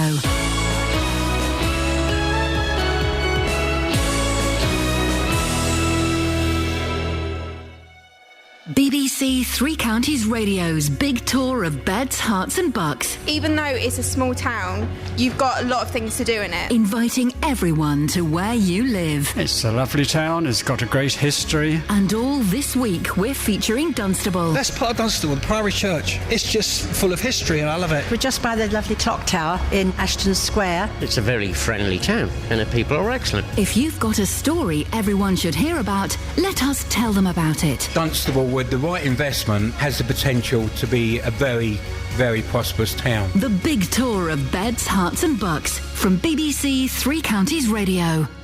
08459 455 555. Some texts. Paul in Elstree says, kids, any chance you could play some Mrs. Mills again? A morning sing-along to some people on the way. Do you know what? I meant to bring in Mrs. Mills and Mrs. Miller this week, and I keep forgetting. I can't remember where I've put them. Phil says, Iain, my record speed on the A41 towards Tring is 130 miles per hour in my Honda. Can anyone out there top that? No, we're not saying it's a good thing. Speeds of 130, they're ridiculous. You've got to be some kind of plum to be doing that. I do think on motorways the speed limit should be increased. That seems pretty obvious to me. And maybe speed limits should be changed at different times of the day. Alf in Oldbrook says, my favourite eggs are turkey eggs, but they're hard to fry as the white takes a long time to set, which often results in the yolk being overcooked. 08459 455 555 is the phone number. 81333. Start your text 3CR. Dogs? Yes. Women? Children? No. They should be sitting in the car with a bag of cheese and onion. Until about 1983, those were the rules of pub going. But how things have changed, and not necessarily for the best. Now, most establishments welcome families, at least in their marketing. To be honest, though, the days where her indoors was happy to remain indoors are sadly a thing of the past. Can I just say I didn't write this? It brings us to the tale of the Golden Lion in London Colney. It's had a rough reputation in the past, but its new landlords have transformed the boozer into a child-friendly environment. The question this morning is whether you believe a pub can ever really be a child-friendly environment. Do you want to see kids in pubs? 08459 455. Joined now by a real ale aficionado and writer, Keith Wildman. Good morning, Keith. Good morning. Kids in pubs, what do you reckon? I would say that there's probably like 99.9% of places in the world where you can take kids. And I would say pubs are the kind of 0.1% of places that should be left kid-free. And I think if you can't go to all the other, you can go to parks, you can go to cafes, you can go to cinemas, you can go to theatres. The one place that should be sort of an oasis away from children should be the pub. What's your beef with kids, Keith? I don't have any beef with children. Kids are great, brilliant, but the one place you should be able to go without kids. Pubs are designed for drinking. That's the sole purpose of a pub is to drink alcohol. To drink alcohol, you need to be 18. So it completely defeats the point. It completely defeats the point of a pub. If you're going to have kids in it, it ruins the atmosphere. That's interesting. In what way? Why do you think that the children ruin the atmosphere? Well, what changes? Well, there's two things that are going to happen. If you get a child in the pub, there's two things that are going to happen. A, they're either going to be bored, so they're going to run round. I've been in pubs. I was in a pub not so long ago where there was a group of adults, sort of 4 or 5 adults, who were sat there. Said they had a meal or something. They were sat there, and then these two kids, and the kids were charging around the pub, and it was a proper real ale pub, older fellas drinking real ale, and these kids were charging around, and the parents didn't even batter an eyelid. Like, to them, they're probably used to it at home. But as I say, you don't go to a pub and expect. And the other thing that would happen is they're going to be bored and just sit there. Like, they don't want to go to a pub. Like, the adult might want to go to a pub, but the kids don't. So they're either going to run round or just sit there. But I don't think it's fair on the other drinkers, and I don't think it's fair on the kids. Pubs are struggling, aren't they, at the moment? Don't we need to do as much as we can if we want to keep our great British boozer? Don't we need to do as much as we can to get people in there? Well, yeah, but I don't think good pubs are struggling. I think a good pub, you can have a band on, or you can have real ale, or you can have good food, or there are pubs that are closing down, but it's a lot of the not very good ones that are closing down. But that's sort of my pub going experience. But as you said about the atmosphere, if there's a child there, all of a sudden you're thinking, I've got to watch what I'm saying. And I'm not saying I want to stand there effing and blinding, but sometimes we tell fruity stories in pubs. There is a lot of fruity tales, yes. And what a great phrase. And if there's children there, then you're thinking, I better not say that. And then you think, well, hang on a minute, I'm in a pub. I'm not in a playground. Keith, stay there, because I'm joined now by Steve Wilkins, who's the owner of the Little Gems Country Dining, which runs pubs in Milton Keynes, and Bedford. I guess you welcome kids, do you, Steve? Yes, but I think the interesting thing, it depends on your definition of a pub. Actually, I think listening to your other caller, I think if it's drink-led, adult-orientated environment, I absolutely 100% concur. I just don't think they're the right environments for children for all the reasons that have been stated. We tend to operate what we would call food-led pubs. I mean, they're almost restaurant-stroke pubs, and you talked about the necessity of pubs reinventing themselves, and that's exactly what we do. So where you've got a food offer, and it's almost sort of a dining room, if you like, attached to the pub in question, then, we welcome kids. But what I will stipulate is we welcome well-behaved children. And I think one of the issues that we're facing at the moment, and I've seen it in the last probably 10 years, is the ability for some, not all, but some parents to sort of get their children to sit down and sit up and eat your soup, as my granny used to say. What kind of stuff do you see these kids doing then, and these parents? Well, they're just running around, and they're allowed. I think more importantly, they're allowed to run around. Now, I know getting a child to sit down at a table for 40 minutes or an hour is a challenge. I've got 3 grown-up kids, and I've been through that process, but it can be done, and yet then the parents have to be creative and sort of apply time and effort into the children. But what you see them bring them along, they hand them an iPad, and just ignore them. And the kid gets bored after a while and wants their own entertainment. And their own entertainment can involve running around the dining room and running around the pub. And the parents kind of let that happen, do they? Yeah, I hate that. Not all of them. And it's and the trouble is then you then get into a situation whereby you're ruining the experience for the other guests. And we always take a view that we run all our places in the best interest of the majority of our customers. And well-behaved children, we love them, and we don't necessarily go out of our way to encourage them, although one of our pubs, the Checkers, just outside Ampthill, has a dedicated play area outside for kids, so that's slightly more family-friendly. But, I think our business is very much revolved around what we would call family dining. How do you go up to the parents and say, excuse me, sir, could you sort out your little so-and-so? Yes. Yeah. And what's the response? Because parents can get very protective in those kind of situations, can't they? Well, the response falls into 2 camps, really. One is, I'm terribly sorry, you're absolutely right, it won't happen again. And the other one is you are looked at as if you virtually just murdered their child, frankly. Wow. And that is unacceptable to us. And you know what? If at the end of the day that person that we've spoken to has found the fence and chooses not to come back, then I guess in our view that's a success. Keith, it sounds like Steve's he's doing the right thing. Would you like to go to have a little pint with one of Steve's boozers? It sounds like it talks a lot of sense, and I'm sure his pubs are great. But no. No, don't give it. I think you start having food, maybe, but then you get prams in pubs. It's just, they take up room. It's just not the point of a pub. You can go anywhere. There should be the one place. It should be the last remaining place where you can. The point you go to get away from family and children and work, and that's why you go. Would you class Steve's establishments as pubs using your definitions, Keith? Yeah, it is. There is a sort of a bit of a grey area, and like he says, it depends what you define as a pub. Maybe I think a pub is a sort of real ale thing where old men go and sit round moaning about stuff. I don't know, but comparing pipes. Yeah, comparing pipes, and my ideal pub would be sort of low beams. There's a storm going outside. We've got leather-bound books. Chesterfield's roaring fire. No women in there. There will be women in there, yeah. Somebody, behind the bar. Sky Sports blaring out. No Sky Sports, no. Did you just say the women behind the bar? Oh, Keith, you are now this show's official booze correspondent. Thank you. Steve, give a quick plug for your places. It sounds like for me, who's got two young boys, and by the way, I give them 3 strikes. If they run around once, come and sit at the table. If they get up and do it again, sit at the table. Do it a 3rd time, we go out with them, and there'll be no more of those shenanigans. You know what? We love you, and we want all you and your friends to come and visit us, because that's exactly the kind of families we're after. We have 3 places in the area. We have the Swan in Milton Keynes Village, we have the Park in Bedford on Kimbolton Road, and the Checkers just outside Ampthill. And great food. We do have low beam ceilings, we do have roaring fires, and we do have real ales. Do you have women behind the bar? And but we also have men behind the bar as well. But we have women drinking the other side of the bar. We're very egalitarian from our customers' point Steve, I wish you the very best of luck with your businesses. I hope it all goes well. Keith, writer and real ale aficionado, and traditionalist, and now official booze correspondent for this show. He's got the gig. There's no money involved, but we'll send him a bottle of wine at Christmas.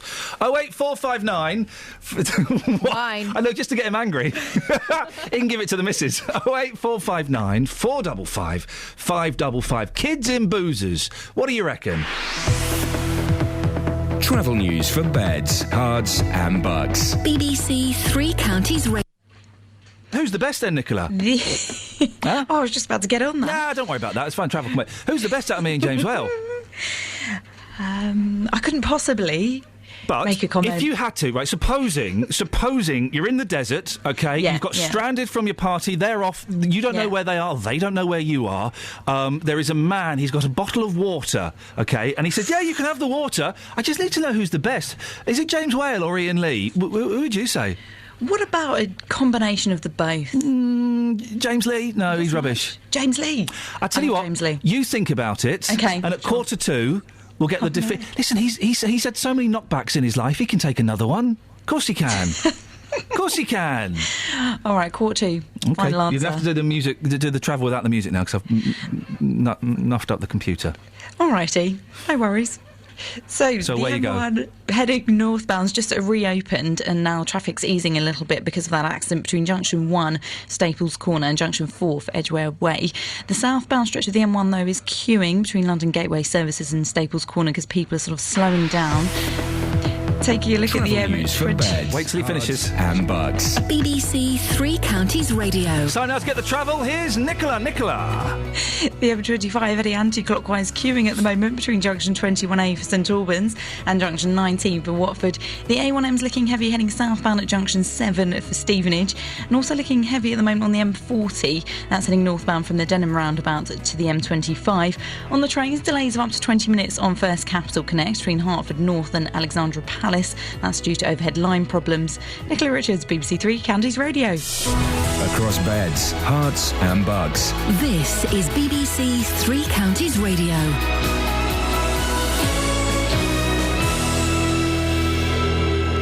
It's 7:30. I'm Simon Oxley. Campaigners are calling for extreme speeding to be as socially unacceptable as drink driving. Two stretches of A Road in Hertfordshire and Buckinghamshire saw the highest speeds recorded by police in the last year. David Cameron has met with European leaders in Brussels to discuss the European election results after many voters back parties opposed to the European Union. And firefighters are urging people to take extra care in the kitchen after two fires in Milton Keynes yesterday and 23 throughout Buckinghamshire and Milton Keynes so far this month. A block of flats had to be evacuated in central Milton Keynes yesterday lunchtime. Three Counties Sports. BBC Three Counties Radio. Wycombe say they're fully confident there is no case to answer after Bristol Rovers lodged a complaint against Wanderers for allegedly breaching FA rules. Bristol Rovers, who were relegated from the Football League on goal difference on the last day of the season, while Wycombe stayed up, claim Wycombe breached rules over the sale of Matt Phillips to Blackpool in 2010. Wycombe were recently fined £10,000 by the FA, but escaped any points deduction for the offence, which happened under a previous owner. Watford have signed Romanian international defender Gabriel Tamas on a one-year deal. The 30-year-old joined Doncaster in January after a spell at West Brom. Tottenham have appointed Maurizio Pochettino as their new manager. The Argentinian leaves Southampton after 18 months at St Mary's. He signed a 5-year contract at Spurs and replaces Tim Sherwood, who was sacked earlier this month. Here's the former Tottenham captain, Gary Mabbott. I think it's a fantastic appointment, and I'm delighted that the board have acted so quickly. It could have gone into the close season and all the rumours and speculation would be building all the time. The fact that the announcement was made means that Pochettino now has 6 weeks to prepare for the start of pre-season training, so I think it's all looking very, very good. Andy Murray is safely through to the second round of the French Open tennis after a 4-set victory over Andrei Golubev of Kazakhstan. Heather Watson also won her first round match. And weather permitting, England's cricketers play Sri Lanka in the third one-day international of the series at Old Trafford. The series is level at 1-1. Play's due to start at 2 o'clock in the day-night game. BBC Three Counties News and Sport. The next full bulletin is at 8. Call 08459 455 555. BBC Three Counties Radio. Lots to talk about this morning. Let me just give you a few of the bits and pieces we've been discussing. So there's a picture in a lot of the newspapers of which allegedly shows one member of the pop group One Direction smoking a doobie, a reefer, a spliff, a joint. A little bit of Sonny Chiba. Now, don't condone drugs. I don't do drugs. I'm not a fan of drugs, and whatever. But if we're honest, hasn't some of the best art we've got come from chemical experiences? The Beatles, Revolver and Sgt. Pepper, Jimi Hendrix, Cream, Led Zeppelin. Poets, a lot of the poets were on opium. So is there an argument that some people should be allowed to take drugs if it helps with their creativity. Listen, kids, again, I'm not condoning the use of drugs on a regular basis. Go and look at what happens to those people who use lots of drugs eventually. They either died or went nuts. So, is there an argument? And also, in a couple of the papers, this is a weird story, and I can't quite get my head around it. The Daily Mail, front page, Maxine Carr marries in £2,000 dress. Maxine Carr, of course, linked to the Soham murders. She was the girlfriend of, I can't remember his name, Ian Huntley, there we go. And she lied about where she was she provided a false alibi. Wasn't involved in the murders, wasn't connected to the murders, provided a false alibi. She went to prison, she served her time, she's out, she got married. Daily Mail, bride Maxine loved all the attention, joking with guests at lavish ceremony. Shouldn't she be allowed to have a life now? She served her crime. The way the legal system works in this country is, once you've served your time, you leave prison and you begin your life. You pick up, hopefully you are rehabilitated. Does anyone feel a little bit sorry for Maxine Carr, or is it just me? Again, I don't want to denigrate the horrific crime that took place, and hey, if it'd been my kids, I'd probably be saying something completely different. Any sympathies? 08459 455 555. And I did something nice for a fella today. I was at a shop, at a supermarket, 5:15. A young lad told me it was his 22nd birthday. He then came up to the counter with a couple of beers. I was buying some cough. I said, hey, I'll get those as well. I bought him some beers. What have you done that's just, nice? We've got some really good tweets on this one, actually. Normally the tweets are a little bit rubbish, but... Gossy says, listen to this, Bets. This is one of the best tweets I've ever heard in my life. Gossy says, I went to check to see if a nun was okay after I saw a football bounce off of her head. Isn't that great? Was she okay? We don't know. We just don't know the end of that story. I'm assuming it has a sad tale. Little Jason says, nothing, I hate everyone, always have, always will. Aww. Wayne Smith says, here we go. I went to my local hospital in the aftermath of September the 11th to ask if they needed people to donate blood. I'm assuming he lived in New York. Otherwise, I don't know. Maybe he didn't. Maybe it was just he was opened up to the fact that we all need to help each other in this world if we have any chance of surviving. 08459 455 555. Gary's in London. Morning, Gary. Morning, Ian. First-time caller, long-time possible listener. OK, yes. Yeah, it's a special day today. Hey, why is that, mate? Well, today's my birthday. I wondered... Happy birthday. Thanks. I just wondered... What are you doing to celebrate? Well, ringing you, firstly. Yep, great start to the day. Yeah, maybe going out. Wonderful. Yeah. Where are you going? Well, just wondered. I might go down to a shop. Xbox One? Sorry? PS4? What? You were giving it away, so... No, I bought a couple of beers for a young lad. How old are you? Well, I'm a bit older than that. How old? 40. You should have sorted your life out by now, Gary. I know, but... Get out of here. Chances. Absolute chances. Sean's in Wendover. Morning, Sean. Morning, Ian. How are you? You're not after me buying you food or PlayStations or beer, are you? You could buy me a pint if you wanted to. I don't want to buy it, no! Anyway. Yes. Children in pubs? Yeah. We have our 3 kids. We take them to the Swan in Wendover, but we leave at 7 because that's the time when the real drinkers get involved. And if it's busy, you kind of don't want kids running around. I understand what the guy's saying, but we've got to go and have a drink sometime. And the kids, I think it's good to ground the kids a little bit and get them in. Not to say get them involved drinking, but sort of like in an environment where drinking happens because it's part of life. How old are the kids? 5 to 10 years old. Okay. I remember going into, I don't know if it couldn't have been pubs if it was illegal, but like the Derby and Joan with my nan and granddad, and just about the age of 8, 9, 10, and just feeling it was such a window onto this secretive adult world. Down in the working men's clubs as well. It's all the same thing. You used to go, but now it's kind of, I think it's a good thing. The girl, Isabel, is going to go and try and stick a sticker, because at the pub they've got a dog sticker, which dogs are allowed in the pub, so maybe we should have like a sticker that you can put in when the kids are allowed, and then take it out after. That's our idea. That's not a bad idea, because I have had the embarrassing thing of walking into a pub with, well, at one point it was a baby, but also when the boys are older, and they say, I'm very sorry, sir, we don't allow children. And it's it's not particularly an old man's pub. It's just a normal pub, and we want to go in and get a drink and something to eat. Maybe we should have a kid sticker, kid-friendly pub. Kid-friendly. Sean, thank you very much indeed. Or no children allowed except for guide children. Guides. 08459 455 555. Does this email make any sense from James? Iain. James Whale. Becca. When I was a child, we were never allowed in bras. Pubs. Bras. Bars. Bras. There were usually lounges attached to the bra, and that's where the women went with children. As far as I remember, only unmarried women and men went into the bra. Then again, this was 70s South Africa in the river gardens in Toti. I just wanted to go on the slad. It's from Jim. I added the bit about the slad. Why has he written bras? Is that a Freudian slip? Yeah. Yeah, Freudian fling. Sling, slip. Is it? Slip. 08459 455 555. Justin. Morning, boss. I know that some bras are big, but that is well and truly taking the biscuit. The bra biscuit. Would you want kids in pubs? I can see both sides of this one.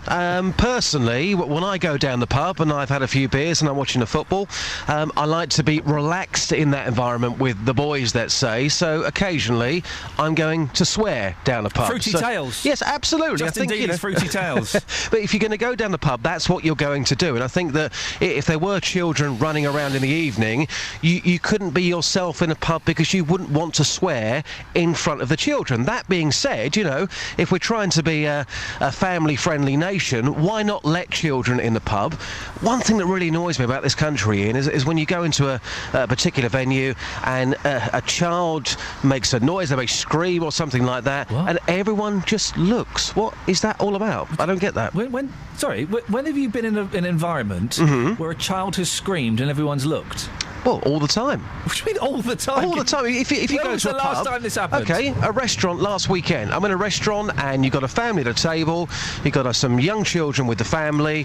One of those children was crying and they were screaming and everyone just looked. Oh, you mean the parent didn't do something? Well, what can they do in a situation like that? They can take the child out. Well, yeah, I suppose so, but we're talking here for a few seconds.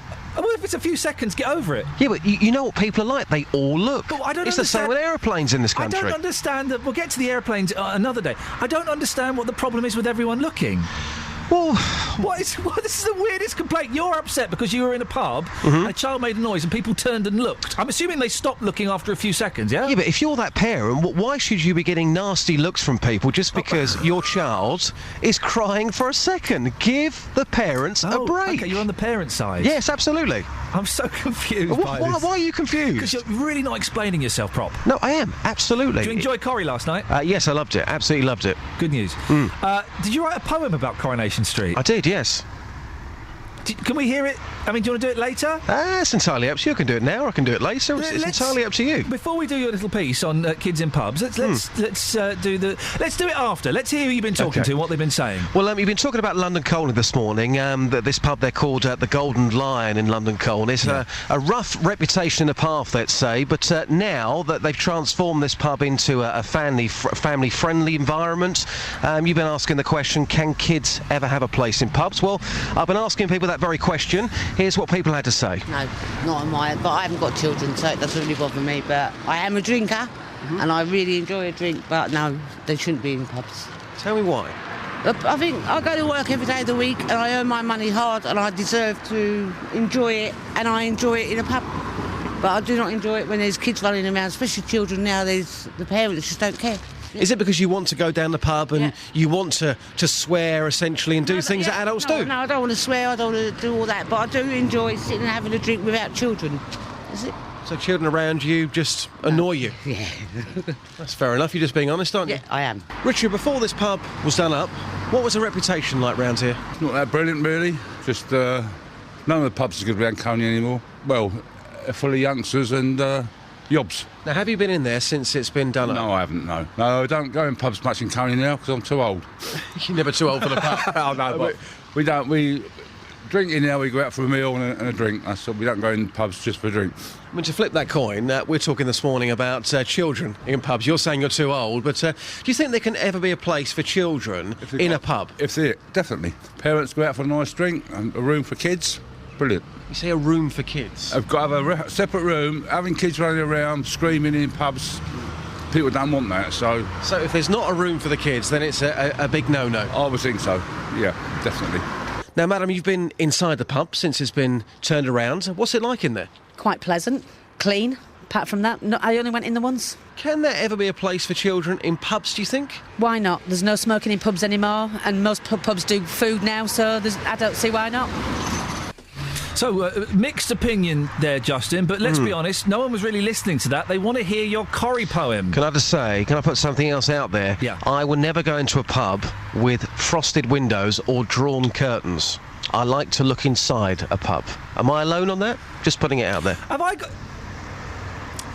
I was always told, I was always brought up to believe that if you couldn't see into a pub, that was a kind of code as to what happened inside that pub. Is that... like lock-ins? No, not lock-ins. It was, yes, Kelly, exactly what she said. It was, for a specific section of the community. I mean, I stand by that. If I'm going to be going into a pub, I like to know where I'm going. I like to be able to look inside that pub. I don't know. I could be alone. I'm just putting it out there. Is it just to save on nets?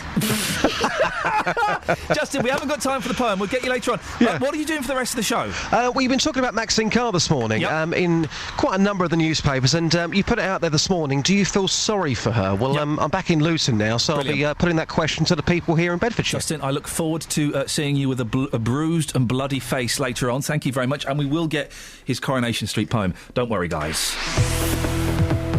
Travel news for beds, cards and bugs. BBC Three Counties Radio. The M1 heading northbound has reopened now. It seems to be easing off a bit now, and recovery work has finished. That's between Junction 1, Staples Corner, and Junction 4, Edgware Way. The southbound stretch of the M1, though, is queuing at the moment between London Gateway Services and Junction 1, Staples Corner. People slowing down there. In Boreham Wood, slowly moving at the moment on the Barnet bypass between Barnet Lane and Mill Hill Circus. And taking a look at the M25, heading anti-clockwise, queuing at the moment between Junction 21A for St Albans and Junction 19 at Watford. And the M40 is looking slow, heading northbound on camera from the Denham roundabout to the M25. On the trains, delays at the moment of 20 minutes on First Capital Connect between Hertford North and Alexandra Palace. Nicola Richards, BBC Three Counties Radio. Thank you very much. 7:46. It's Wednesday the 28th of May. I'm Iain Lee. These are your headlines on BBC Three Counties Radio. Campaigners are calling for extreme speeding to be as socially unacceptable as drink driving. Two stretches of A Road in Hertfordshire and Buckinghamshire saw the highest speeds recorded by police in the last year. At the end of their summit in Brussels, EU leaders have said a balance needs to be struck between decisions taken at a national and a European level. And in sport, Wycombe say they are fully confident there is no case to answer after relegation rivals Bristol Rovers claimed Wanderers may have breached FA rules. 08459 455 555. We'll talk after the weather with Georgina. Beds, Herts and Bucks weather. BBC Three Counties Radio. Good morning. Another cloudy day today. Some light showery rain around sort of generally, but we've got some heavier bursts possible at times as well. Temperatures reaching about 15 or 16 degrees Celsius. They're really feeling quite chilly for this time of year. And tonight, mostly cloudy, some rain, which again will be heavy at times. We'll have temperatures down to 12 degrees Celsius. Tomorrow, some showery rain around, some heavier pulses. But slightly brighter tomorrow. I think sunny spells will be limited, but it's certainly going to not feel so grey as it has done recently, and it starts to dry up as we head through to the evening as well. Temperatures tomorrow up to 16 degrees Celsius, and then Friday marks the start of some much improvement. So it should be drier with some sunny spells, lighter winds, and over the weekend drier, brighter, some sunshine, not wall-to-wall sunshine, but certainly much sunnier than it has been, with the risk of isolated showers most likely on Sunday, but for many of us it will be a dry weekend with the temperatures picking up. That's your latest forecast. Roberto Perrone. Gardeners wanting to rid their spring flower beds of snails can ditch the beer traps and eggshells and instead develop a strong throwing arm instead. Weekdays from 3. I don't think there's any ethical dilemma about throwing them as opposed to killing them. It's clearly better to throw them. Hertfordshire Police are warning drivers to take extra precautions with their vehicles following a rise in the number of cars stolen using specialised hacking equipment. 2/3 of teachers say poor writing has prevented them giving the marks a student truly deserves. Roberto Perrone. I do the animal stories. I also do the space stories, apparently. Weekdays from 3 on BBC Three Counties Radio. Across beds, hearts and bucks. This is Iain Lee. BBC Three Counties Radio. Free parking, massive impersonal chain stores in big metal warehouses. What's not to love about out-of-town shopping? Oh, yeah, the first thing, that makes the rest seem like a better idea, the charming but unfree to park town centre. It's a problem for high streets across the country. But in Leighton Buzzard, the shopkeepers are fighting back with the help of local campaigners like Victoria Harvey. Good morning, Victoria. Good morning. Victoria, what's going on? There's a march on Westminster. What's this all about? What this is all about is the land is owned by the church commissioners. So we're going down to protest outside Westminster Abbey to say that the church should not be making money out of destroying our precious town centre. So what is the church planning to do, Victoria? Sorry? What is the church planning to do? What's going to happen? They're planning to build a retail development on the edge of Leighton Buzzard, which won't be the massive retail development we've got in Milton Keynes. It will be small shops, the same size as the town centre, a DIY store the same, smaller than our home base, and it won't have any clothes shops, so it's not providing anything new. They're planning to build that by Browns at the end of Grovebury Road. Why are you so against it? What are you worried could happen? Because at the moment, although Leighton Buzzard really lacks clothes shops, we've got a vibrant high street. We've only got a 3.4% vacancy rate, when the national vacancy rate is over 14%. It has been shown again and again that out-of-town retail really harms town centres because people will drive there quickly for their free parking and the shops in the town centre with her. It's going to take a minimum of £2 million a year of trade from the town centre, and we think it will take far more. Then people stop coming into the town centre, people stop coming to the market, and then you end up with a dead town centre. It harms the community and leaves loads of people really isolated and unable to access any shops. Victoria, stay there. We've got Nigel Young, the Executive Member for Strategic Development at Central Bedfordshire Council. Nigel, according to Victoria, you're going to kill the high street and leave people stranded. Well, I need to correct... good morning, Ian. I need to correct Victoria. In fact, there won't be any small shops on Grovebury Road because the planning restrictions are very stringent. It's what's called a bulky goods permission, and it strictly limits the kind of shops that or outlets that can be opened there in order not to harm the high street and to improve Leighton Buzzard's commercial offer. Victoria? I think that's I'm sorry to say that, but that is completely inaccurate. The largest shop is two-thirds the size of home base. The next shop is down at 800 square metres, which is the same size as PK Furniture and CJ's. And then there are smaller shops. The bulky goods thing covers things like digital cameras and Christmas decorations. So it is very misleading to think that it's doing anything apart from replicating the town centre, and our main sales in the town centre are in bulky goods, are in DIY, however much Councillor Young wants to pretend they're not. Nigel? I don't think that Leighton Buzzard's town centre is a bulky goods town centre. In fact, I think it's one of the nicest high streets in central Bedfordshire. And Victoria doesn't know what shops are going to be going to Grovebury Road because we don't know. The only shop that I know about, and that's not confirmed, has been, as Victoria says, a DIY store. I'm not going to name it, but there is one in Dunstable and there's one in Milton Keynes. Do you have any say? Does the council have any say as to what shops go in there? Yes, because we've put those restrictions in the planning permission. And will you, the shops that you green light, will you choose them carefully to protect the integrity of the town centre? Yes, we will. Well, if he's going to do that, Victoria, there's can't be a problem, can there?